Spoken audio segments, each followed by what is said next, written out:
రాష్ట్రంలోని చిన్న పత్రికల జర్నలిస్టులందరికీ ఇళ్ల స్థలాలు, డబుల్ బెడ్రూమ్లు ఇవ్వాలని, హెల్త్ కార్డులు కార్పొరేట్ ఆసుపత్రులు అనుమతించేలా చర్యలు తీసుకోవాలని తెలంగాణ చిన్న మధ్యతరహా దినపత్రికల మ్యాగజైన్ అసోసియేషన్ అధ్యక్షుడు యూసఫీ బాబు డిమాండ్ చేశారు.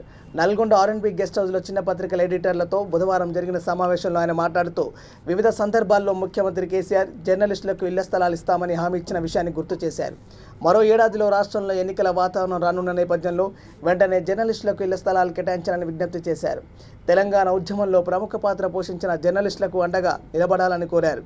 కేంద్ర ప్రభుత్వం దశాబ్దాలుగా ఉన్న రైల్వే రాయితీలను నిలుపుదల చేసిందని, వెంటనే దానిని పునరుద్ధరించాలని ఆయన కోరారు.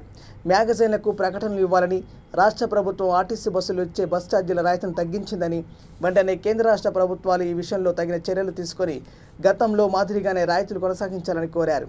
తెలంగాణ జర్నలిస్ట్ యూనియన్ ఐజేయు జిల్లా అధ్యక్షుడు గార్లపాటి కృష్ణారెడ్డి మాట్లాడుతూ ఐజేయు ఆధ్వర్యంలో చిన్న పత్రికల జర్నలిస్టుల సమస్యల పరిష్కారం కోసం నిరంతరం కృషి చేస్తుందని అన్నారు. సమావేశంలో చిన్న పత్రికల సంఘం అధ్యక్షునిగా అక్షరకలం దినపత్రిక ఎడిటర్ పిట్టెల రామకృష్ణను, ప్రధాన కార్యదర్శిగా కలం బలం ఎడిటర్ షరీఫ్ బాబును, ఈ నెల వార్తలు ఎడిటర్ యాద ప్రవీణ్ కుమార్ను కోశాధికారిగా ఏకగ్రీవంగా ఎన్నుకున్నారు.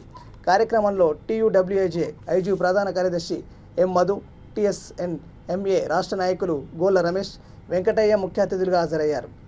ఈ సందర్భంగా గతంలో ఉన్న print media journalist welfare association PMJWAను తెలంగాణ రాష్ట్ర చిన్న మధ్యతరహా దినపత్రికల అండ్ మ్యాగజైన్ అసోసియేషన్లో విలీనం చేశారు. కార్యక్రమంలో పగడాల నాగయ్య, ఎండి గౌస్, దాచపల్లి శ్రీను, భువనగిరి శ్రీధర్, కె చంద్రశేఖర్, ఏ రామకృష్ణ, వాసా చంద్రశేఖర్ తదితరులు పాల్గొన్నారు.